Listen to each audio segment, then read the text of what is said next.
Ngayon guys, so dumating na naman yung seeds natin. Binigyan na naman tayo ng kaibigan Chinese natin ng Chinese cucumber. Yan, Chinese jade. So tatanim tayo ulit. Sikasuhin na naman natin ulit yung taniman natin doon ng pipino kasi ang taas na ng mga damo doon. Kaya may mga talahib, taas na.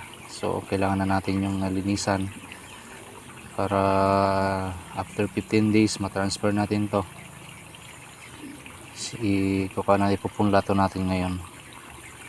Yan siya. So galing pa tong China guys, doon niya to binili. Chinese kasi yung bumili nito eh. Ayan, tanim tayo ulit nito. Ayan, may mga manok pala ko dito sa loob. Ayan muna guys, God bless sa lahat. Happy farming.